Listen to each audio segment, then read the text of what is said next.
Hello बच्चों, आप सभी का स्वागत है अपने एनएस कोचिंग सेंटर चैनल में। और आज हम करेंगे इतिहास का नया अध्याय प्रारंभ, जिसका नाम है यात्रियों के नजरिए से। कक्षा 12वीं का नया अध्याय आज हम करेंगे शुरुआत। बेटा अध्याय का नाम क्या है? यात्रियों के नजरिए से। बेटा भारत के बारे में पढ़ेंगे कि जो यात्री आए थे उन्होंने भारत के बारे में क्या बताया। आज हम यात्रा वृत्तांत, जो यात्रियों के द्वारा जो भी चीजें देखी जाती है, जो लेख लिखा जाता है, उसे क्या कहते हैं? यात्रा वृत्तांत कहते हैं। बेटा समय समय पर अनेक यात्रियों ने भारत का क्या किया है? बेटा भ्रमण किया है। और कुछ तो ऐसे भी यात्री थे जो लंबे समय तक यहाँ पर रह के गए, तो उन्होंने जो जो देखा वो क्या है बेटा अपनी पुस्तक के अंदर लिख दिया, और जिससे क्या हमारे को अपने इतिहास के बारे में पता चलता है। ऐसे ही बेटा इस अध्याय के अंदर हम 3 यात्रियों के बारे में बात करने वाले हैं। तो बेटा आपसे पहले ये सवाल पूछना जरूरी है कि आप बताइए, आप एक स्थान से दूसरे स्थान यात्रा क्यों करते हैं? क्यों उस समय यात्री यात्राएं करते थे? आप खुद बताओ बेटा, आप के समय में बेटा एक व्यक्ति दूसरे शहर या कहीं घूमने जा रहा है तो क्यों जा रहा है बेटा? उसके अनेक कारण है।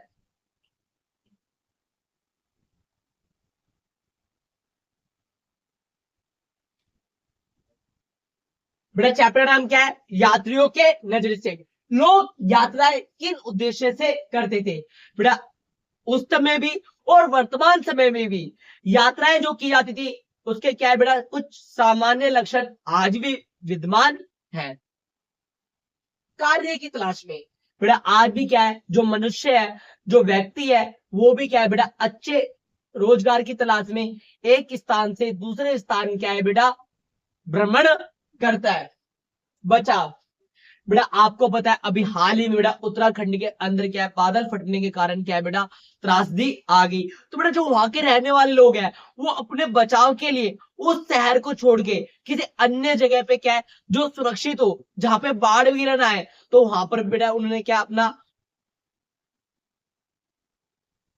वहां पर क्या है बेटा? उन्होंने अपना डेरा डाला होगा या वहां पर जाके बस गए होंगे। वैसे ही बेटा जो बिहार के अधिकांश लोग हैं, वो भी क्या है बेटा? कोसी नदी के कारण क्या है बेटा? वहां पे आए दिन क्या है? बाढ़ आती रहती है, जिस कारण क्या है बेटा?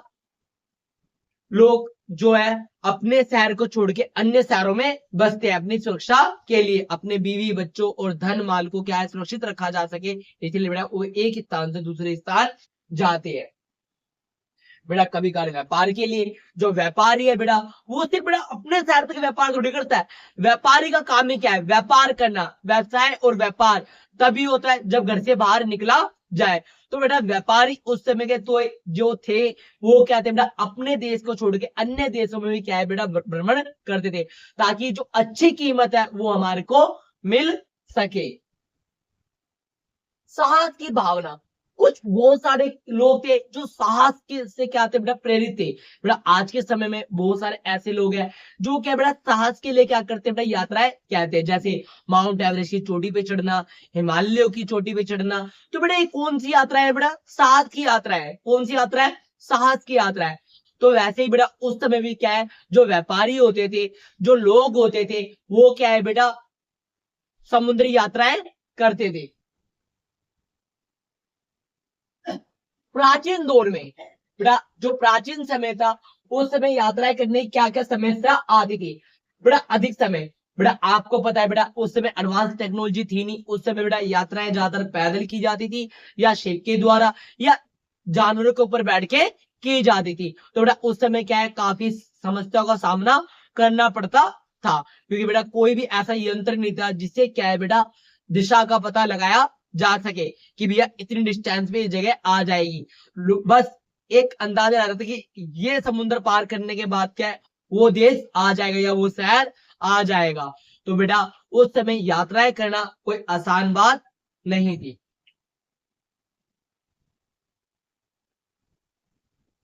सुविधाओं का अभाव, बेटा आज यात्राएं करते हैं तो हमारे पास क्या है बेटा? बहुत सारी फैसिलिटी है, पर उस समय बेटा यात्राएं करने के टाइम कोई भी सुविधाएं नहीं होती थी, कोई भी क्या है बेटा? फैसिलिटी नहीं होती, जिससे क्या है बेटा? काफी समस्या आती थी। लुटेरों का भय, बेटा रात्रि के समय जब निकलते थे यात्री, तो उन्हें क्या है बेटा, भय लगता था, डर लगता था कि हमारे को कोई लूट ना ले। बेटा रात्रि तो छोड़ो, दिन दिहाड़े क्या है बेटा, लूट लूट मार हो जाती थी यात्रा के दौरान। तो बेटा यात्री क्या है, एक जगह से दूसरी जगह यात्रा करने में क्या है बेटा, कतराते थे, क्योंकि बेटा लूट मार जैसी घटनाएं आम थी उस समय।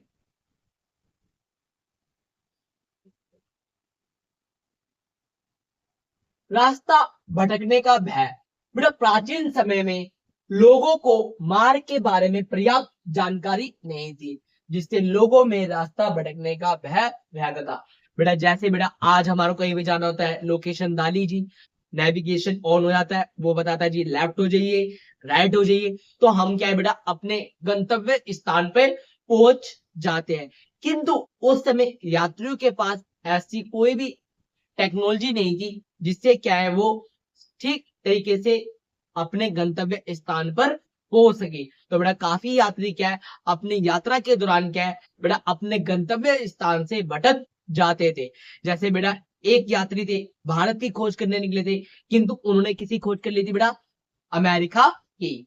समुद्री मार्ग की खोज बेटा किसने की थी बेटा, अमेरिका की वास्को डी गामा ने की थी। किसने की थी बेटा, वास्को डी गामा ने की थी। और सॉरी बेटा, अमेरिका की खोज किसने की थी बेटा, कोलंबस ने की थी। और भारत की खोज की थी बेटा वास्को डी गामा ने। किसने की थी बेटा, वास्को डी गामा ने। यात्रा वृत्तांत लिखे जाने के कारण, क्यों बेटा यात्रा वृत्तांत लिखे, ये यात्रियों के फेफड़ों में क्या दर्द था कि भैया घूमे, और साथ के साथ क्या इन्होंने कुछ ना कुछ लिख दिया, और आपको इनके बारे में पढ़ना पड़ रहा है। तो चलिए बेटा इनके फेफड़ों के दर्द के बारे में चर्चा करते हैं, क्या इनके फेफड़ों में दर्द थे। भौतिक परिवेश में अंतर, बेटा इन्होंने देखा, अब जैसे मान लो बेटा मैंने आज तक बर्फ नहीं देखी, और मैं बेटा कहीं ऐसी जगह गया वहां पे बर्फबारी होती है, ओहो मजा आ गया जी, तो मेरे फेफड़ों में दर्द था। हमारे यहाँ बहुत गर्मी पड़ती है, किंतु यहाँ आने से पता चला कि मौसम के अंदर कितना अंतर है, और यहाँ पे बर्फबारी होती है। तो बेटा मैं क्या है बेटा, गोले बना बना के आराम से उसके ऊपर फेंकूंगा, जो भी मेरे मित्रगण साथ गए हो।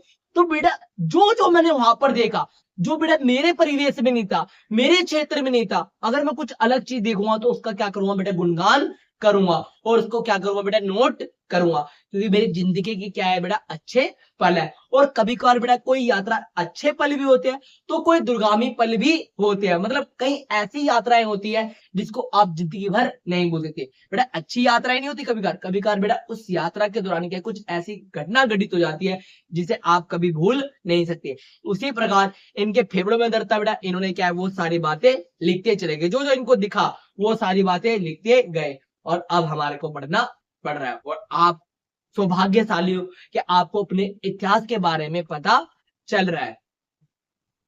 भौतिक परिवेश में अंतर, यात्रा वृत्तांत से हमें भौतिक परिवेश में अंतर देखने को मिलता है कि भौगोलिक स्थिति, जलवायु, वनस्पति, मौसम आदि में क्या अंतर है। बेटा कहीं कहीं का मौसम अलग था और यहाँ का मौसम क्या था, अलग था। प्रथाओं में अंतर, बेटा जब यात्री आए बेटा, उन्होंने देखा बेटा ये क्या कपड़े पहन रखे हैं, हमारे इधर तो अलग प्रकार के कपड़े पहनते हैं और यहाँ पे बेटा अलग प्रकार के कपड़े पहनते हैं। तो बेटा पहनावा, भाषा, बोलचाल, रहन सहन, इनमें क्या दिखा बेटा, उनको अंतर दिखा।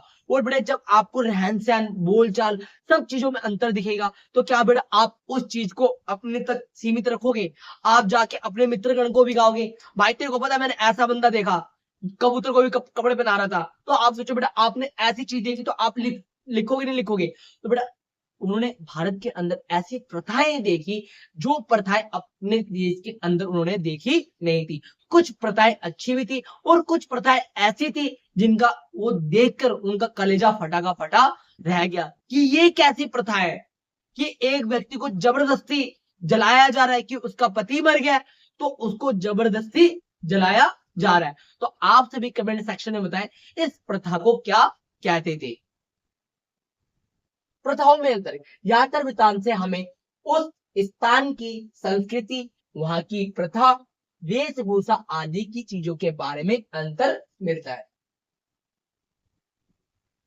भाषाओं में अंतर है, तो बेटा कहीं ना कहीं ऐसी भाषाएं भी हैं जैसे हमारी भाषा है, तो वैसे कहीं ना कहीं बेटा हर जगह क्या है, बोली के अंदर परिवर्तन आता है, और कभी कभी क्या है बेटा, भाषाओं के अंदर भी क्या है, अंतर आ जाता है। तो बेटा यात्रीगण आए, तो उन्होंने देखा कि भैया हम क्या है, इनसे कम्युनिकेट नहीं कर पा रहे, हम इससे क्या है बेटा, संबंध नहीं बना पा रहे वार्तालाप का। तो बेटा उन्हें क्या है, कठिनाइयों का सामना करना पड़ा। तो उन्होंने बताया कि हम उस देश गए, वहां के लोगों को हम समझा रहे हैं, पर वो समझ नहीं पा रहे हैं कि हम क्या कहना चाह रहे हैं। तो बेटा आपकी बात हम कैसे समझेंगे, आपकी भाषा अलग है, हमारी भाषा अलग है। तो बेटा भाषाओं के अंतर के बारे में भी किन्होंने बताया, इन यात्रियों ने बताया।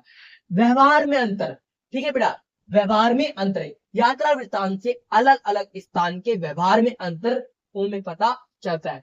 ये तो बेटा एक देश की बात कर रहे हैं बेटा। आप बेटा अपनी गली से पल्ली वाली गली में भी चले जाओ, तो भी बेटा वहां पर लोगों के व्यवहारों में अंतर दिख जाता है। भैया अपना ही लोग बढ़िया, भैया अपना ही माहौल अच्छा है, उस मोहल्ले के लोगों का व्यवहार क्या है बेटा, अलग प्रकार का है। वैसे ही बेटा लोगों के व्यवहार के अंदर भी क्या है, उन्होंने बदलाव देखा। भारत आने वाले प्रमुख यात्री, बेटा कौन कौन से भारत के आने वाले प्रमुख यात्री थे जो आपको इस अध्याय में पढ़ने हैं। वैसे बेटा एक यात्री नहीं, अनेकों यात्री भारत के में आए हैं, किंतु इस अध्याय के अंदर आपको कुछ यात्रियों के बारे में विशेष पढ़ना है, जिन्होंने क्या है, भारत के इतिहास के बारे में काफी कुछ लिखा था। सबसे पहले बेटा अल ब्रूनी, क्या नाम है बेटा, अल ब्रूनी।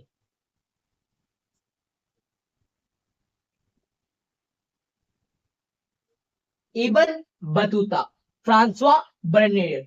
बेटा ये तीन यात्री आपको इस अध्याय के अंदर क्या है बेटा, गहन तरीके से पढ़ने हैं। एक एक इनकी बताई गई बातों को आपको याद रखना है, इनकी पुस्तक याद रखनी है, ये कौन सी शताब्दी में है, इनको लाने वाले कौन थे, इनको बंदी किन्होंने बनाया, इन्होंने किसके दरबार में ये आए थे। तो आपको बेटा सारी चीजें एकदम आसान तरीके से समझाई जाएगी। बस आपको करना क्या है बेटा, जल्दी से आप सभी क्या है, अपने दोस्तों को ये वीडियो शेयर कर दीजिए, और अगर वीडियो अच्छी लग रही हो तो वीडियो को लाइक करना ना भूलें। बेटा अल ब्रूनी, बेटा अल ब्रूनी को लेके आने वाला भारत में कौन था बेटा, महमूद गजनबी। ये बेटा बंदी के रूप में क्या है बेटा, भारत लाया गया था। तो बेटा ये कहां से आया था बेटा, उज्बेकिस्तान से आया था। कहां से आया था बेटा, उज्बेकिस्तान से। ये कब आया था बेटा, 11वीं शताब्दी। बेटा कितने यात्री आए, तीन ही यात्री आए। वो तीनों यात्री आए, एक यात्री आया, फिर उसके बाद 3 साल बाद, 3 शताब्दी बाद एक और यात्री आया, फिर बेटा 3 शताब्दी बाद एक और यात्री आया। अब बताओ 11वीं शताब्दी बाद, 3 शताब्दी बाद कौन सी शताब्दी आएगी, 14वीं शताब्दी। और फिर 3 शताब्दी बाद कौन सी शताब्दी आएगी, 17वीं शताब्दी। तीन यात्री 3 शताब्दी बाद आए। पहला अलब्रूनी, बेटा आ से अनार क्या आता है, पहले आता है, अलब्रूनी पहले आया। इबन बतूता, ई बीच में आता है, तो ये बेटा बीच में आया था बेटा, इबन बतूता। ओ फ्रांसवा बर्नियर, पा से क्या फल होता है बेटा, ये इन तीनों शब्दों में क्या है बेटा, बाद में आएगा। तो फ्रांसवा बर्नियर क्या है बेटा, 17वीं शताब्दी में आया था। अलब्रूनी कब आया था बेटा, 11वीं शताब्दी। इबन बतूता 14वीं शताब्दी। फ्रांसवा बर्नियर 17वीं शताब्दी। बेटा आपसे पूछा है फ्रांसवा बर्नियर कहा जाता, फ्रांस, देखो इसके नाम में क्या है बेटा, फ्रांस। तो बेटा फ्रांस और बर्नियर कहां से आया था, फ्रांस से। इबन बतूता कहां से आया था बेटा, मोरक्को से आया था। कहां से आया था बेटा, मोरक्को से। और अल ब्रूनी, बेटा अल ब्रूनी कहां से आया था, उज्बेकिस्तान से। और बेटा इनकी कुछ पुस्तकें हैं, जो इन्होंने क्या है बेटा, भारत के अंदर जो जो चीजें देखी उसके ऊपर इन्होंने क्या है बेटा, पुस्तकें लिख दी थी। तो बेटा इनकी पुस्तकें क्या है बेटा, पेपर के अंदर पूछ ली जाती है। बेटा पहली पुस्तक जो अलब्रूनी के द्वारा लिखी गई थी, इसका नाम क्या है बेटा, किताब उल हिंद। क्या है बेटा, किताब उल हिंद। ठीक है बेटा, किताब उल हिंद। बेटा इबन बतूता के द्वारा जो किताब लिखी गई है उसका नाम क्या है, रिहला। क्या नाम बेटा, रिहला। और फ्रांस ऑफ बर्ने के द्वारा जो लिखी गई है उसका नाम क्या है बेटा, travel in the Mughal Empire. क्या है बेटा इसकी पुस्तक का नाम, travel in the Mughal Empire. ठीक है बेटा,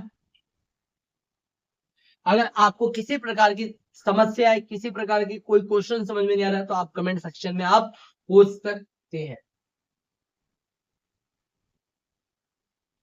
अल्ब्रुन ने अपने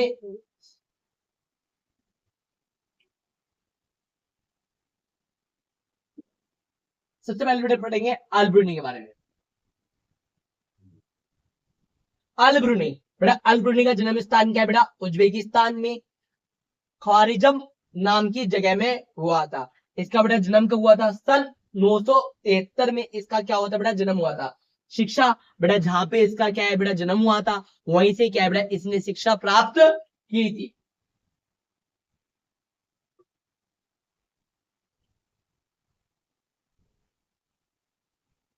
अल ब्रूनी ने अपने समय की सबसे बेहतर शिक्षा प्राप्त की थी। बेटा अल ब्रूनी जो था बेटा यात्री, इसने अपने समय की सबसे बेहतरीन जगह से और बेहतरीन शिक्षा क्या है बेटा प्राप्त की थी। और आप भी बेहतरीन प्लेटफॉर्म पे हो और आप भी बेहतरीन शिक्षा प्राप्त करोगे। बस सब्सक्राइब करके चैनल को आगे अपने दोस्तों तक शेयर कर दीजिए। भाषाएं, बेटा सीरियाई, फारसी, हिब्रू, संस्कृत भाषा का ज्ञान था, उन्हें यूनानी भाषा का ज्ञान नहीं था। बेटा आपसे पूछ लिया जाए कि अल ब्रूनी को किन भाषाओं का ज्ञान था, तो बेटा आपको क्या है बेटा याद रखना है, यूनानी भाषा का उनको ज्ञान नहीं था। और सीरियाई, फारसी, हिब्रू, संस्कृत भाषा का क्या था बेटा? ज्ञान था। जब बेटा वो भारत आए थे तो भारत के पंडितों की से क्या है उन्होंने संस्कृत भाषा का अध्ययन सीख लिया था। भारत में प्रवेश, अल ब्रूनी 1017 में ख्वारिज्म पर आक्रमण हुआ जो कि सुल्तान महमूद के द्वारा किया गया था। वह आक्रमण के बाद ख्वारिज्म के सभी कवियों और विद्वानों को अपने साथ अपनी राजधानी गजनी ले गया। बाद में जब सुल्तान महमूद का नियंत्रण पंजाब में हो गया तो अल ब्रूनी को भारत आने में रुचि बढ़ी। बेटा जो महमूद गजनवी था वो क्या है बेटा कहीं भी आक्रमण करता था, वहां के विद्वान लोगों को क्या है बेटा बंदी बनाकर लिया करता था। और उनको क्या है बेटा उनकी द्वारा शिक्षा ग्रहण से क्या है बेटा अपने साम्राज्य को फैलाने और विस्तार करने में क्या है बेटा उनका इस्तेमाल करता था। बेटा पुस्तक, बेटा अभी मैंने बताया अल ब्रूनी ने किताब उल हिंद की रचना की थी जो कि अरबी भाषा में लिखी गई है। बेटा आपसे पूछ लिया है कि किताब उल हिंद कौन सी भाषा में लिखी गई थी, तो बेटा कौन सी भाषा में लिखी गई है? बेटा अरबी भाषा में लिखी गई है। कौन सी भाषा में लिखी गई है? अरबी भाषा में लिखी गई है। बेटा किसने लिखी थी? बेटा अल ब्रूनी ने। कौन सी पुस्तक लिखी थी बेटा? किताब उल हिंद। किताब उल हिंद के रचयिता कौन है बेटा? Al Bruny. भाषा क्या है बेटा? अरबी। बेटा आपके पेपर में किताब उल हिंद के बारे में पूछे तो आपको बताना चाहिए इसके रचयिता कौन है? अल ब्रूनी। इसकी भाषा कौन सी है बेटा? अरबी।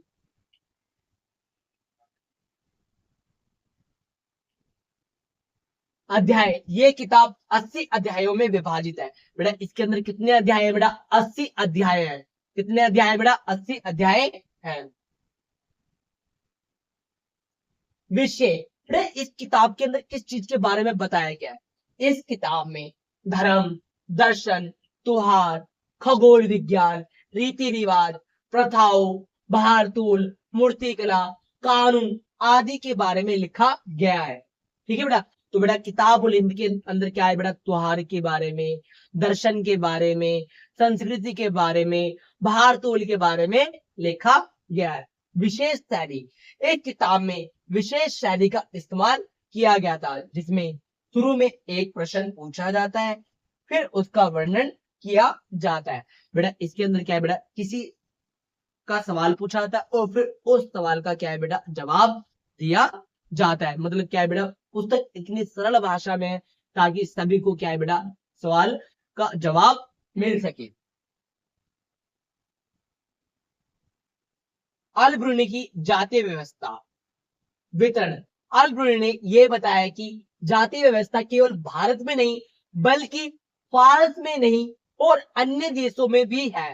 बेटा अल ब्रूनी ने बेटा प्रकाश डाला क्या आप जातिवाद सिर्फ भारत में समझते हो? जातिवाद सिर्फ भारत में नहीं, फारस में नहीं, अपितु अन्य देशों के अंदर भी मैंने क्या है ये प्रथाएं देखी है। मैंने बहुत सारे देशों की यात्रा की है और अनेकों देशों के अंदर क्या है जाति प्रथा का मैंने उल्लेख देखा है और वहां पे जाति प्रथा बढ़ चढ़कर क्या है बेटा थी। मतलब किसी प्रकार से जिस प्रकार आप भारत के अंदर जाति प्रथा है उससे कई ज्यादा अल्ट्रा लेवल पे क्या है बेटा अन्य देशों के अंदर भी अल ब्रूनी ने जाति प्रथा देखी थी। प्राचीन फारस के 4 वर्ग, उन्होंने बताया कि प्राचीन फारस में भी क्या है बेटा 4 वर्ग है। पहला जो वर्ग है बेटा वहां का वो क्या है बेटा घोड़ सवार तथा शासक वर्ग। जो दूसरा वर्ग है बेटा वो कौन है, भिक्षु तथा पुरोहितों का। और जो तीसरा वर्ग है उसमें कौन आता है बेटा, वैज्ञानिक, चिकित्सक तथा खगोल शास्त्री। और जो चौथा वर्ग है बेटा कौन आता है, किसान और अन्य शिल्पकर वर्ग आते हैं। तो ये बेटा फारस के क्या थे बेटा, 4 वर्ग थे। जिस प्रकार भारत के अंदर वर्ण व्यवस्था के अंदर 4 वर्ण बनाए गए थे, ब्राह्मण, क्षत्रिय, वैश्य, शूद्र, वैसे बेटा फारस के अंदर भी क्या थे, 4 वर्ग थे, जो कि अभी मैंने आपको बताया। अल-ब्रूनी ने जाति व्यवस्था के संबंध में ब्राह्मणवादी व्यवस्था को माना, लेकिन उसने अपवित्रता की मान्यता को अस्वीकार किया। बेटा उसने ब्राह्मण की बनाई गई नीतियों को तो माना, किंतु जो अपवित्रता वाला सिद्धांत था उसको क्या है बेटा, उसने अस्वीकार कर दिया कि भगवान के द्वारा बनाई गई चीज कोई अपवित्र हो सकती है, ऐसा नहीं है। उसने इस चीज को क्या है बेटा, स्वीकार नहीं किया, बल्कि उस चीज का क्या किया था बेटा, खंडन किया था। और बेटा इसी प्रकार आप पेपर के अंदर लिखे है, आपको बोर्ड एग्जाम के अंदर क्या है, फुल टू फुल मार्क्स मिलेंगे। आपके पेपर की तैयारी अब हमारी जिम्मेदारी।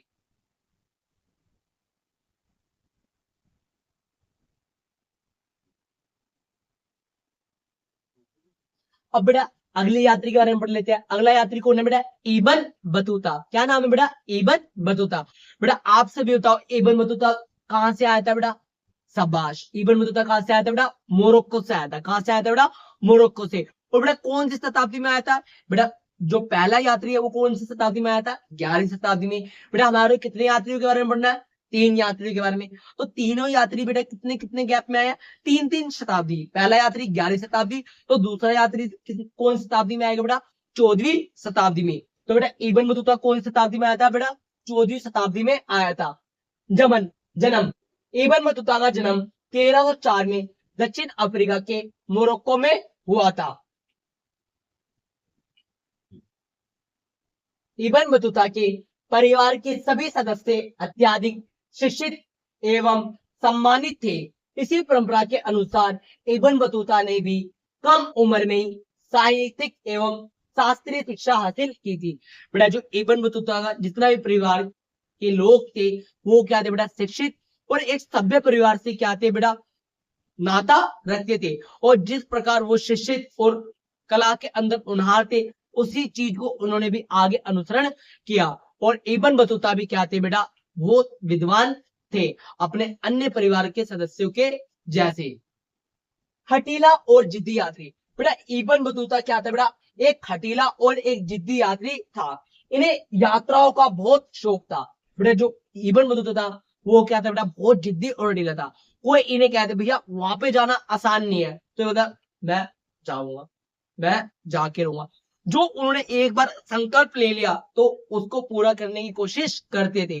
ठीक बेटा उसी प्रकार इनसे आपको ये सीखना चाहिए कि बोर्ड एग्जाम के अंदर आपको क्या है, जिद्दी और हठीला बनना है। और अब की बार 80 में से 80 नंबर और 20 प्रैक्टिकल में से आपको लेके आने हैं।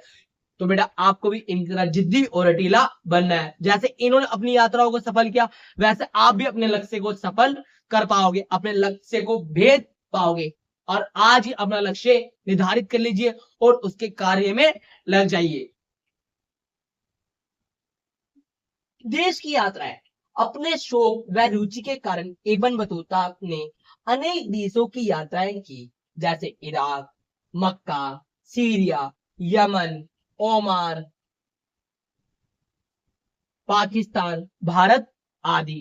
ठीक है जी। भारत में प्रवेश, बेटा भारत में प्रवेश इसने कब लिया, मध्य एशिया के रास्ते से होकर इब्न बतूता सन 1333 में स्थल मार्ग से सिंध वर्तमान पाकिस्तान में पहुंचा। बेटा आपके पेपर में पूछ ले एक नंबर में कि स्थल मार्ग से कौन सा यात्री आया था, तो बेटा स्थल मार्ग से कौन आया था बेटा, आपका यात्री इब्न बतूता आया था। और बेटा कहां आया था, सिंध में आया था।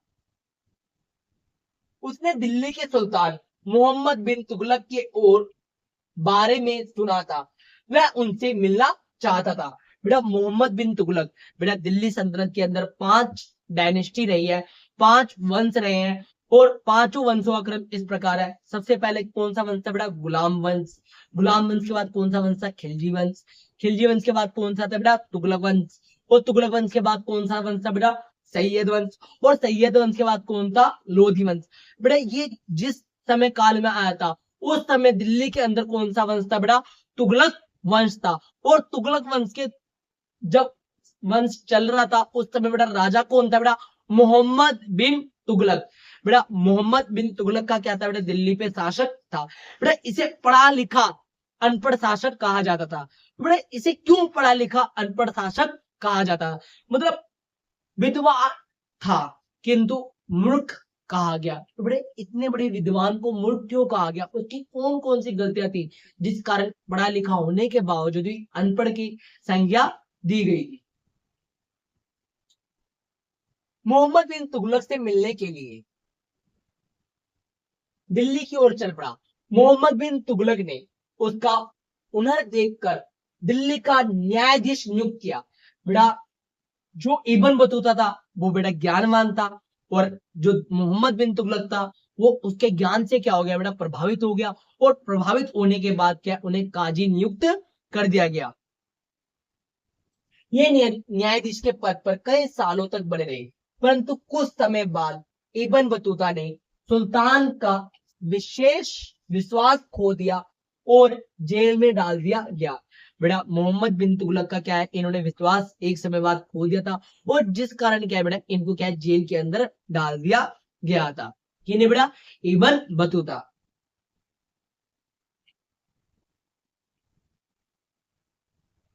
कुछ समय बाद सुल्तान और इब्न बतूता के बीच गलतफहमी दूर हो गई और उससे राजकीय सेवा करने का मौका मिला, और दूत के रूप में चीन भी गया। बेटा मोहम्मद बिन तुगलक ने क्या है बेटा? इन्हें राजदूत के रूप में क्या है बेटा? चीन में भी क्या है? यात्रा करने के लिए भेजा था। सारा खर्चा किसने उठाया बेटा? मोहम्मद बिन तुगलक ने उठाया था। पुस्तक बेटा इब्न बतूता की मैंने आपको पुस्तक बताई थी, बताओ कौन सी पुस्तक थी? रिहला। क्या थी बेटा पुस्तक का नाम? रिहला। अब बेटा इनकी पुस्तक के बारे में पढ़ेंगे। बेटा इनकी पुस्तक किनके द्वारा लिखी गई थी बेटा? रियाला पुस्तक इब्न बतूता के द्वारा लिखी गई होगी। और इब्न बतूता ने जो पुस्तक लिखी थी रियाला, उसकी भाषा कैसी थी बेटा? अरबी भाषा थी। तो अभी तक हमने जान लिया बेटा कि जो पहला यात्री था अलब्रूनी किताबुल हिंद, वो भी अरबी भाषा में लिखी गई थी। और जो हमारे दूसरे यात्री हैं इब्न बतूता, इन्होंने भी बेटा कौन सी भाषा में पुस्तक लिखी थी बेटा? अरबी भाषा में ही लिखी थी। रोचक जानकारी। रियाला से हमें बहुत सी रोचक जानकारी प्राप्त होती है। मुख्य बातें, रियाला में भारतीय शहर, कृषि, नारियल, पान, दास प्रथा, डाक व्यवस्था आदि की जानकारी मिलती है। बेटा अगर पेपर में आ जाए कि पान के बारे में, नारियल के बारे में किस पुस्तक के अंदर हमारे को जानकारी मिलती है, अगर ऑप्शन बेटा इस प्रकार हो, Kitabul Hind, travels in the Mughal empire, Rihla, या चंद्र बदाई, तो आप बेटा सभी कमेंट सेक्शन में कमेंट कीजिए आप क्या लगा के आते हैं अपना आंसर। इब्न बतूता के द्वारा भारतीय शहरों का वर्णन। बेटा इब्न बतूता आया, उसने भारतीय शहरों का वर्णन किस प्रकार किया? इब्न बतूता जब भारत आया तो वो भारत के बाजारों में घुमा। उसने क्या है बेटा? भारत के बाजारों का भी क्या किया था बेटा? भ्रमण किया था। इब्न बतूता ने भारतीय शहरों को अफसरों से भरा पाया। इब्न बतूता ने कहा अगर किसी के पास कौशल और इच्छा है तो इस तहरीक में अफसरों की कमी नहीं है।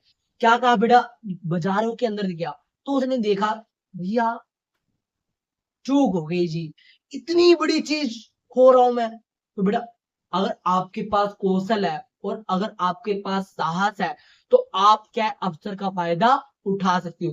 क्योंकि बेटा जो भारतीय बाजार थे उस समय अवसर से क्या थे बेटा? लपालप थे कि अगर कोई भी इस अवसर का समय रहते फायदा उठा लेगा तो बेटा वो क्या एक सफल व्यापारी, एक सफल शासक क्या है बेटा? बन सकता था।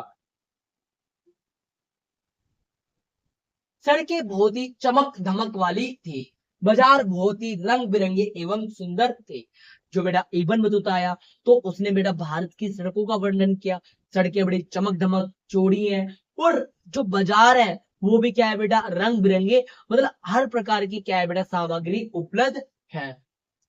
यहाँ के बाजार अलग अलग प्रकार की वस्तुओं से भरे रहते हैं। इब्न बतूता ने दिल्ली को एक बड़ा शहर बताया, वह महाराष्ट्र को भी बड़े आकार वाला शहर बताया। तो बेटा इब्न बतूता ने अपने पुस्तक रिहला में किन दो शहरों को बड़ा बताया, एक दिल्ली को और एक महाराष्ट्र को। इब्न बतूता ने कहा कि भारत में मलमल का कपड़ा महंगा था और केवल धनी आदमी ही पहन सकते थे।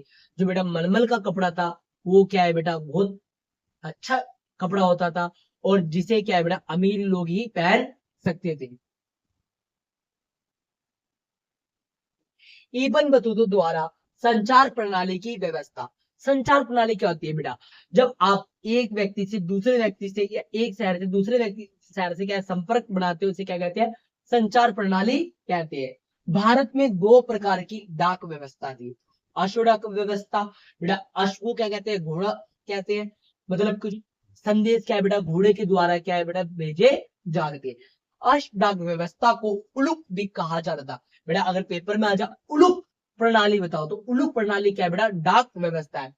इस व्यवस्था में हर 4 मील पर राज के घोड़े खड़े रहते थे और संदेश लेकर जाते थे। हर 4 मील पर क्या है बेटा एक घोड़सवार होता था, उसने उसको संदेश पहुंचाया, उसने आगे वाले को पहुंचाया। इस प्रकार क्या है बेटा संदेश अपने गंतव्य स्थान तक पहुंच जाता था। और जो दूसरी व्यवस्था थी बेटा वो कौन सी थी, पैदल डाक व्यवस्था। पैदल डाक व्यवस्था को धावा कहा जाता था। बेटा पेपर में आ जाए कि पैदल डाक व्यवस्था को क्या कहा जाता था, धावा। क्या कहा जाता था, धावा। धावक होते हैं, धावक क्या है बेटा भागते हैं, तो आप याद करो धावा। ठीक है बेटा। इस व्यवस्था में प्रत्येक 1 मील पर 3 विश्राम अविस्थान होते थे जहां संदेश विश्राम करते थे। मतलब बेटा कुछ दूरी पे क्या है बेटा विश्राम स्थान होते थे, वहां पर विश्राम करने के बाद क्या है वो अपने आगे की यात्रा को क्या करते थे, प्रारंभ करते थे और अपने गंतव्य स्थान पे जाकर उस सूचना को भेज देते थे।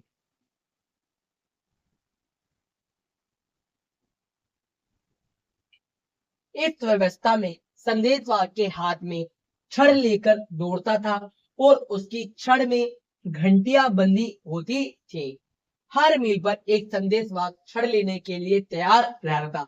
बेटा सेम उसी प्रकार जैसे बेटा डाक कावड़ जाती है, डाक कावड़ के अंदर क्या बेटा कुछ कुछ दूरी पर होते हैं, भक्ति को क्या डाक कावड़ ऐसे करके घुमा के देती है।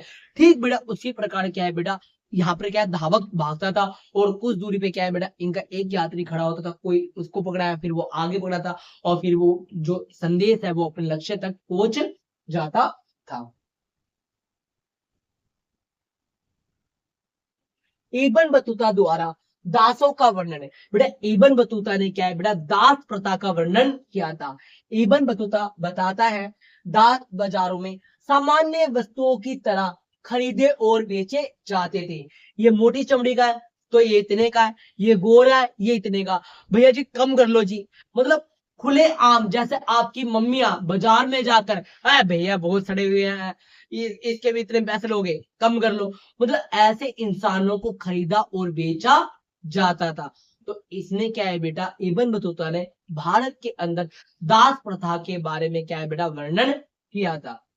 दासों को भेंट में भी दिया जाता था। बेटा दासों को क्या है बेटा भेंट में दिया जाता था। जैसे बेटा आज कोई अच्छी चीज लगती है तो गिफ्ट के रूप में बर्थडे में दिया जाता है, वैसे बेटा उस समय क्या है दासों को भेंट के स्वरूप दिया जाता था। जब इब्न बतूता सिंध पहुंचा तो उसने सुल्तान मोहम्मद बिन तुगलक के लिए घोड़े और दास खरीदे और उन्हें उपहार के रूप में दिए। बेटा पेपर में आता है कि मोहम्मद बिन तुगलक को क्या क्या दिया था इब्न बतूता ने, तो दास और क्या है बेटा घोड़े दिए थे। दांतों को सामान्य घर का काम करने के लिए इस्तेमाल किया जाता।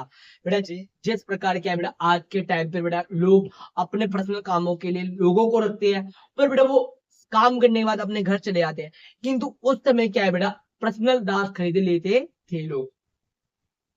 दासों को पालकियां उठाने के लिए भी काम आते थे। इब्न बतूता बताता है कि दासियों को अमीरों पर नजर रखने के लिए नियुक्त किया जाता था। बेटा उस समय क्या होती थी दासियां भी होती थी जो क्या है बेटा अमीर लोगों पर क्या रखती थी, नजर रखती थी। दासियां संगीत और गाने का भी क्या करती थी बेटा, काम करती थी बेटा। मतलब दासियों को क्या है बेटा, एक मनोरंजक साधन के रूप में प्रयोग में लाया जाता था।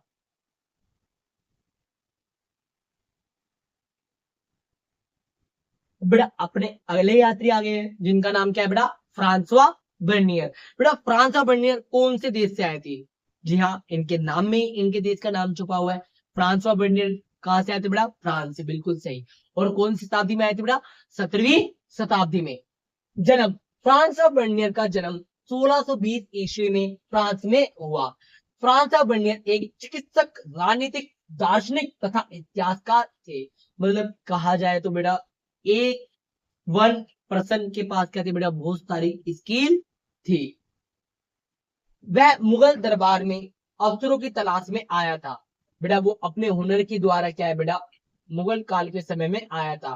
फ्रांस बर्नियर मुगल में 12 वर्ष तक रहा और शाहजहां के ज्येष्ठ पुत्र दारा शिको के चिकित्सक के रूप में कार्य किया।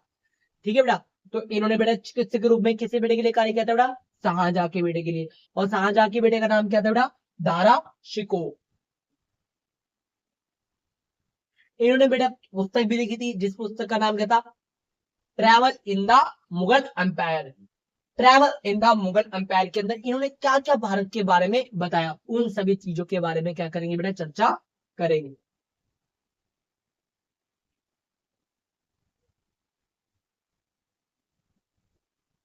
बेटा रचयिता,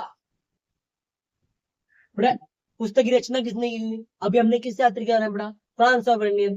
तो इस पुस्तक को किसने लिखा होगा, France of Bernier. France of Bernier बेटा कहां से आए थे बेटा, फ्रांस से आए थे। और इनकी पुस्तक का नाम क्या था, travel in the Mughal empire. बेटा travel in the Mughal empire फारसी भाषा में लिखी गई है। अभी तक हम बेटा हमने दो पुस्तकें पढ़ी, वो बेटा कौन सी भाषा में थी, अरबी। बेटा फा से फ्रांसवा, फा से फ्रांस, फा से फारसी, इसमें बेटा फाई फा है। ठीक है बेटा। और तो आप अच्छे से याद रख सकते हो कि फ्रांसिस ब्रेंडियन ने अपनी पुस्तक the travel in the Mughal Empire कौन सी भाषा में लिखी थी बेटा, फारसी भाषा में लिखी थी। मुख्य बातें,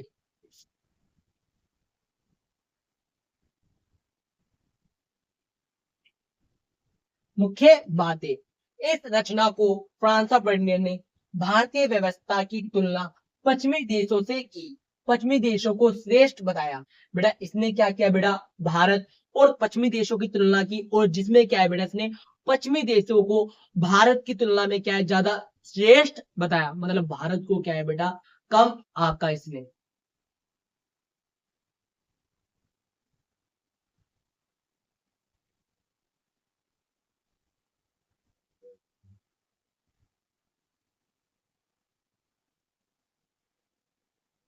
फ्रांस ब्रिटेन के द्वारा नगरों का विवरण। शिविर नगर, फ्रांस ब्रिटेन ने मुगल कालीन शहरों को शिविर नगर कहा।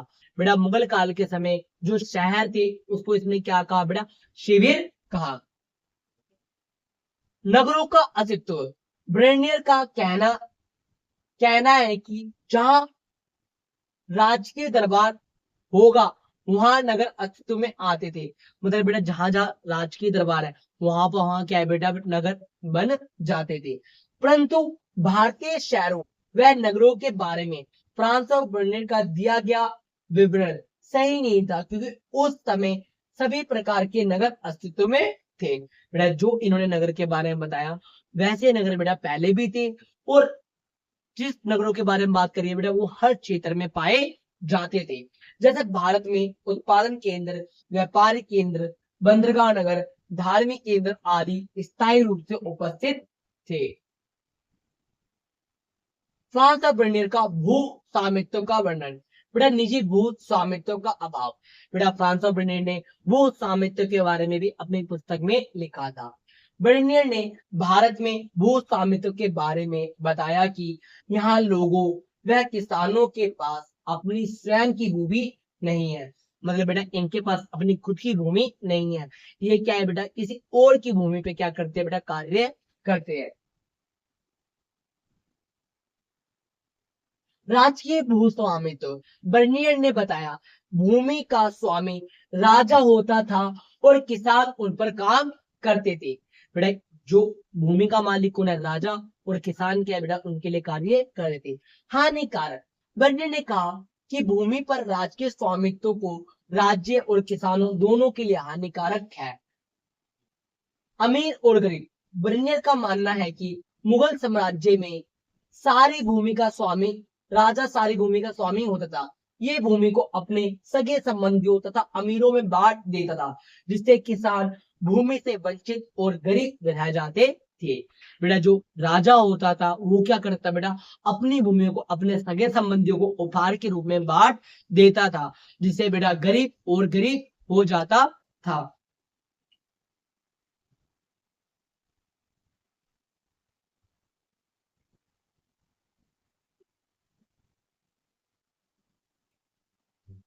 बेटा इस चैप्टर से कुछ और क्वेश्चन जो महत्वपूर्ण होंगे, अगर आप चाहते हो उन पे वीडियो बनाई जाए, तो आप वीडियो को लाइक करें, शेयर करें और अपने दोस्तों को बता दीजिए भैया अगर पेपर में आपको 80 में से 80 चाहिए और अगर आपको अच्छे से चैप्टर समझना है तो भैया एनएस कोचिंग सेंटर क्या कर लो, सब्सक्राइब कर लो, एनएस कोचिंग सेंटर।